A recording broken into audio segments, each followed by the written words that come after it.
Cuando nosotros hablamos de constitución en los términos más simples se refiere a un documento político y de derecho que le da origen y basamento a un Estado. Es decir, es la base sobre la cual se constituye un Estado. Nosotros nos constituimos sobre la Constitución de 1917 y es la que está vigente, no obstante de que hemos tenido en la historia diversos ordenamientos constitucionales. Pero lo cierto es que centrémonos en la del 17, que es la que nos impera.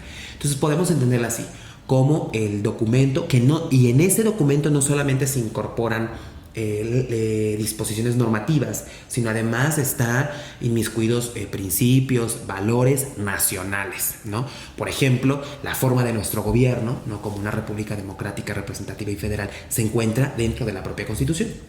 Luego llega en 2011 una reforma, la más grande reforma constitucional en materia de derechos humanos que haya sucedido, y entonces cuando se habla de derechos humanos dice, bueno, no, cuando hablamos de constitución, no solamente, o a los derechos humanos no solamente nos referimos a los que están en la Constitución, a los 136 artículos que tenemos, sino también a aquellos que se desprendan de tratados internacionales. Y hablamos de un bloque de constitucionalidad o una idea de constitución ampliada.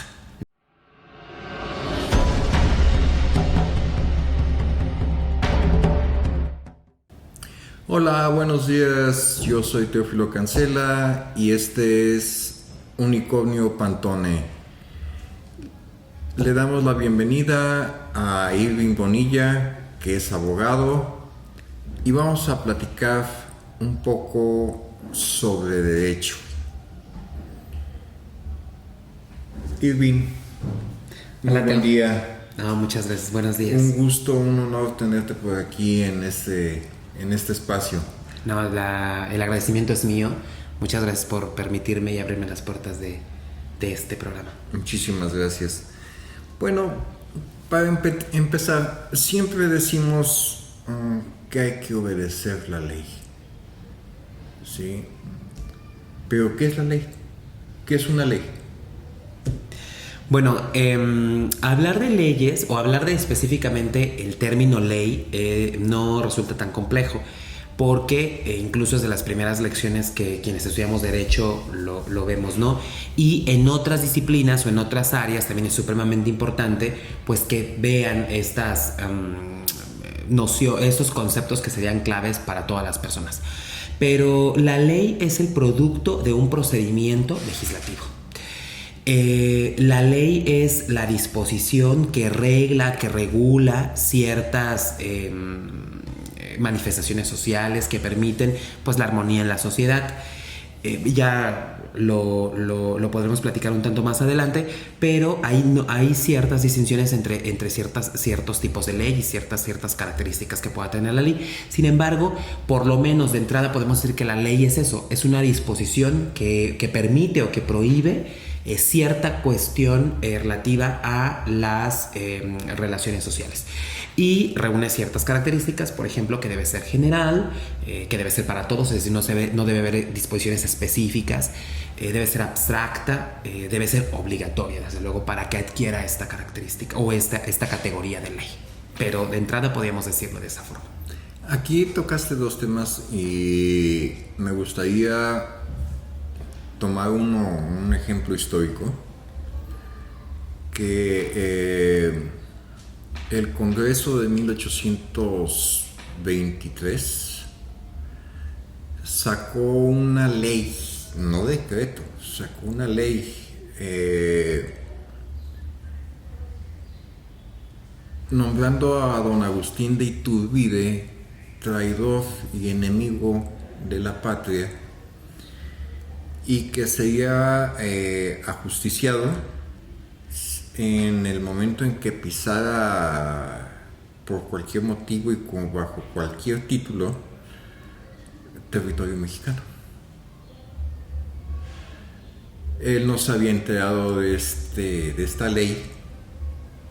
Uh-huh. Y pues llega a México y en Padilla, que ya no existe gracias al expresidente Echeverría, lo fusilan.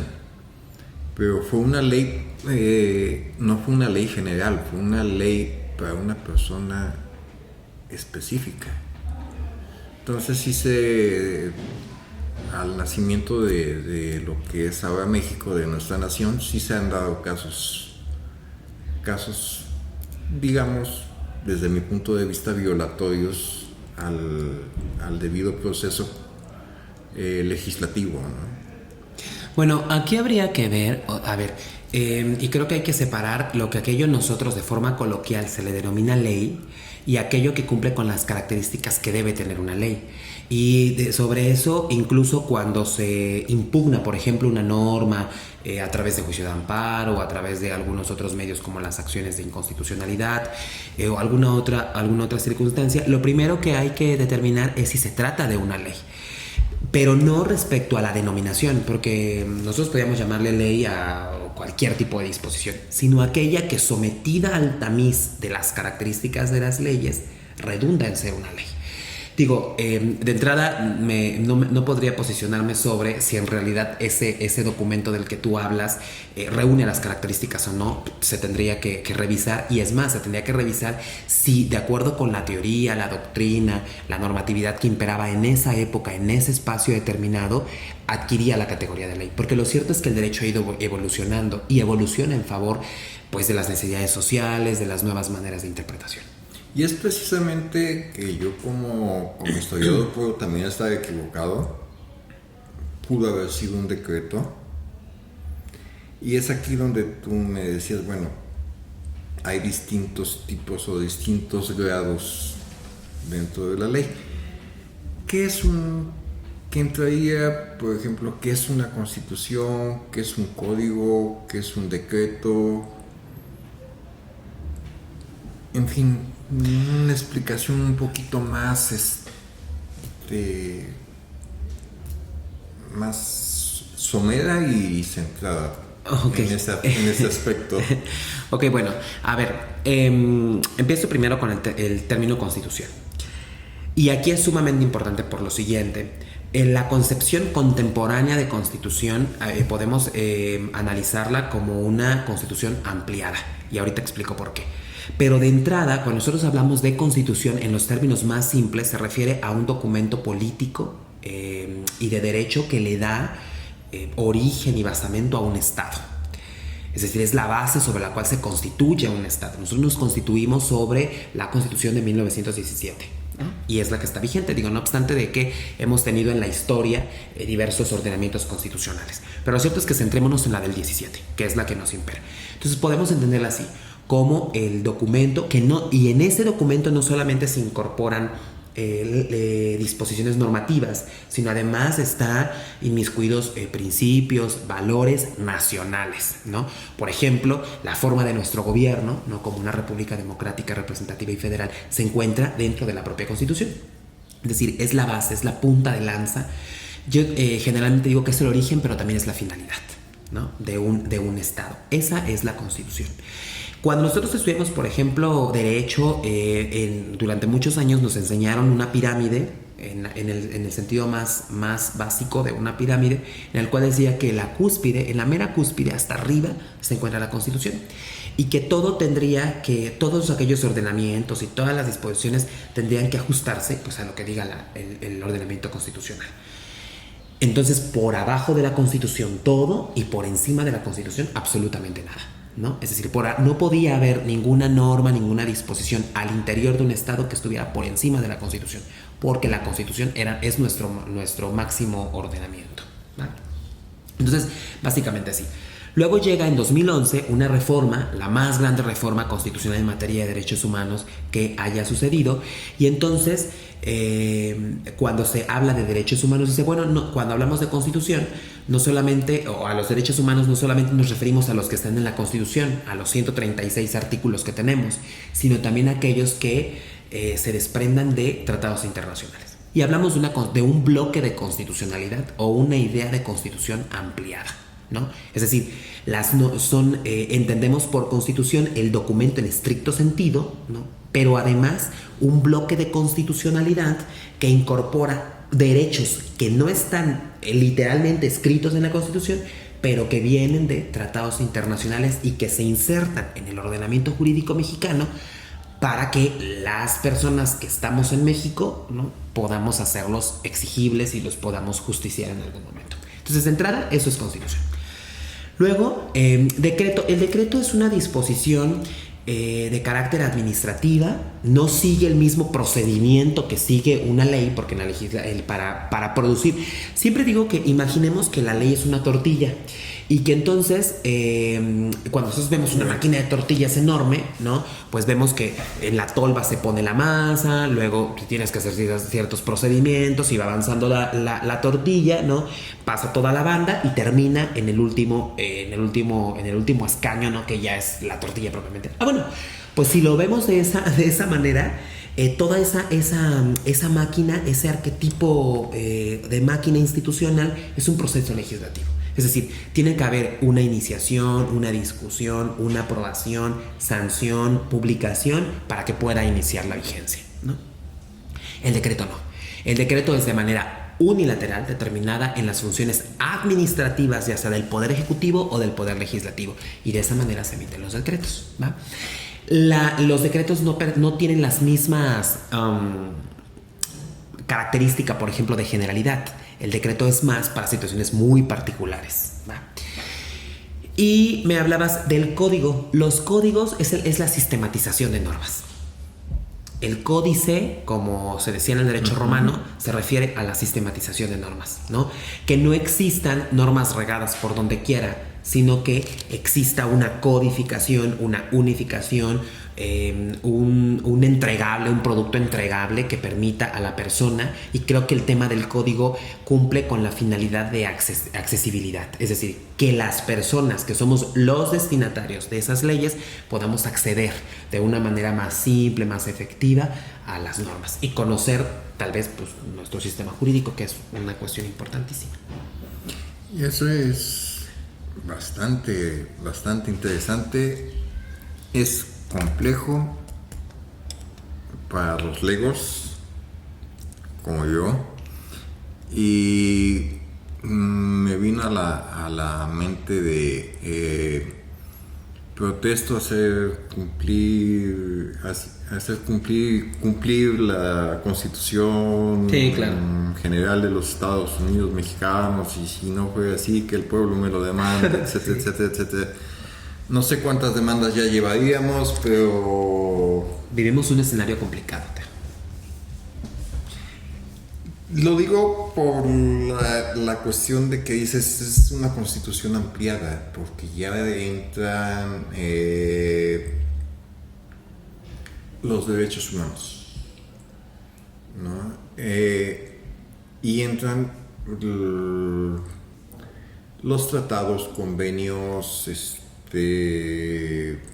internacionales que el gobierno, que el Estado mexicano ha firmado y ratificado, ¿no?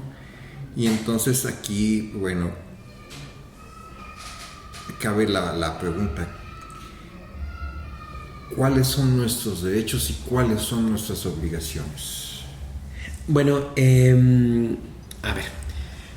Durante muchos años se creyeron, por ejemplo, que... Bueno, sí. Durante muchos años se creyeron... Yo cuando estudié, por ejemplo, la primaria decían los derechos humanos, o en aquel entonces las garantías individuales, se encuentran del 1 al 29, ¿no? Y del 1 al 29 están. Y no nos salimos de ahí porque del 1 al 29 están las garantías. Pero ¿qué pasa, por ejemplo, con el 123? No está dentro del 1 al 29. Y el 123 es fundamental, norma situaciones de trabajo, ¿no? Por decir así una cuestión. Sin embargo, actualmente hablar de derechos humanos, te decía, es una noción un tanto más amplia. Por ejemplo, el derecho al libre desarrollo de la personalidad, que es un derecho que ha cobrado mucho auge y que ha sido ahora base para derribar estereotipos que hace no muchos años hubieran sido impensables. Lo cierto es que no está literalmente en la Constitución. O sea, no hay una disposición normativa que diga que reconozca el derecho al libre desarrollo de la personalidad. Y sin embargo, eso se le ha dado construcción a partir de el derecho a la dignidad humana, por ejemplo, ¿no? Que se encuentra en el artículo 1º, 5º párrafo. Y bajo ese escenario es que cuando hablamos de derechos humanos es hablar de un catálogo de derechos es supremamente imposible. Tenemos que recogerlos de la Constitución, de tratados internacionales, de la interpretación a través de la jurisprudencia que ha hecho la Suprema Corte de Justicia de la Nación, o de la Corte Interamericana de Derechos Humanos, o de organismos que interpretan tratados internacionales. No lo sé. Hacer un catálogo, me parece que de derechos humanos sería un tanto abusivo, pero además porque pues va implicando esta cuestión, ¿no? Nos vamos quedando un tanto cortos. Y en obligaciones, una de las cuestiones importantes es que el artículo 1 constitucional es muy claro y dice: el Estado tiene 4 obligaciones generales: prevenir, proteger, respetar y garantizar. Y si este incumple, por ejemplo, con la obligación de prevenir violaciones de derechos humanos, entonces debe investigar, sancionar y reparar. Entonces es un cajón el artículo 1 que endosa obligaciones muy particulares. Esa es la obligación del Estado hacia la ciudadanía. Y de la ciudadanía hacia el Estado, ¿cuáles serían nuestras obligaciones? Bueno, la propia Constitución señala en alguno de sus artículos las obligaciones que tenemos como mexicanos. Digo, una de las obligaciones y a las cuales no escapamos es el deber de tributar, ¿no? Es decir, de pagar nuestros impuestos. Pero creo que en este momento resulta sumamente importante cuando nosotros hablamos del Estado como concepción, o cuando hablamos entre particulares, o cuando hablamos a un servidor público, que son cosas distintas. Me parece que hablar en materia de derechos humanos, obligaciones en materia de derechos humanos, vienen del Estado hacia las personas y no de las personas hacia el Estado. Y yo, por ejemplo, no ocupo tanto el término ciudadanía porque actualmente nosotros podemos hablar de personas de forma más general, porque cuando hablamos de ciudadanía, nada más no todas las personas que habitamos el Estado se reúnen en la calidad de ciudadano, ¿no? E incluso las personas jurídicas o las personas morales, por ejemplo, no sé, la Sociedad del Patito S.A., no es una persona ciudadana, pero sí es una persona a la que se le atribuyen ciertos derechos, ¿no? Específicos relacionados con su naturaleza jurídica. Perfecto. En cuestión de los derechos humanos de la población LGTB, ¿cómo los acomodarías tú como abogado dentro del marco jurídico del Estado mexicano? Bueno, a ver, los derechos de la comunidad LGBT guardan una particular proporción en función de que han sido, como todos los derechos humanos, conquistas, ¿no? Pero particularmente los derechos de la comunidad LGBT se relacionan con uno muy en específico que dieron el artículo 1, párrafo 5, que es el derecho a la no discriminación. Y el derecho a la no discriminación porque, aunque establece un catálogo, el artículo 1, si igual las personas que nos escuchan lo pueden ubicar, señala que no puede ser discriminado por motivos de raza, origen étnico, religión, opiniones políticas, cuestiones políticas, etc. Y luego dice por preferencias sexuales y agrega una cláusula abierta que es o cualquier otra condición que lleve a menoscabar la dignidad. En ese cualquier otra podemos incorporar más bien la orientación sexual, la identidad de género y la expresión de género. ¿Crees que el Estado mexicano llega a cumplir con esa obligatoriedad de proporcionarnos esos derechos plenamente? Bueno, hay deudas pendientes. A ver, ¿ha habido avances? Claro que ha habido avances. Hay deudas pendientes, por supuesto que hay deudas pendientes. Se ha obligado al Estado a tener que respetarlos. También lo cierto es que no debemos perder de vista que el derecho como tal afianza relaciones o regula relaciones personales, ¿no? Por ejemplo, una persona homosexual que celebra un contrato de arrendamiento, por ejemplo, porque quiere rentar una casa en X lugar y firma un contrato, el contrato lo hace como persona sujeta al Estado mexicano y ocupa las leyes que nos ocuparían para cualquier otra persona. Y ahí al Estado no le interesa la orientación sexual tal vez de la persona. El Estado más bien ve o voltea a ver la orientación sexual cuando esa persona decide, por ejemplo, contraer o decide unir su vida con alguien de su mismo sexo y, ojo, la disposición que tiene o que teníamos antes, por ejemplo, en Veracruz, no alcanza para cubrir esa relación. Ahí es cuando el Estado entra. Pero me parece que hay sumas deudas pendientes, hay mucho que trabajar, pero si el Estado no lo hace de buena fe, pues no lo hace por sí mismo, pues tenemos que obligarlo a que lo haga, porque hay mecanismos para poder hacerlo. Pues te agradezco mucho, Irving, que nos hayas acompañado en esta emisión. Agradecemos mucho la orientación, sobre todo de conceptos que manejamos diariamente, pero que no tenemos, la mayoría de las personas no tenemos claro el fondo de del significado de estas palabras que manejamos, ¿no? Que es que yo tengo derecho a esto, es que tú tienes obligación de aquello, así lo dice la ley, ¿no? No, es que la Constitución, en fin, es una serie de cuestiones casi cotidianas, sí, que luego no llega uno a comprender bien el fondo. Te agradezco mucho esta orientación. Es un gusto y un honor tenerte aquí. Te agradezco mucho, Teo. Muchísimas gracias, Irving. Esto es Unicornio Pantone. Les doy las gracias al auditorio que nos está viendo y escuchando. Y los esperamos en una siguiente emisión de Unicornio Pantone. Gracias.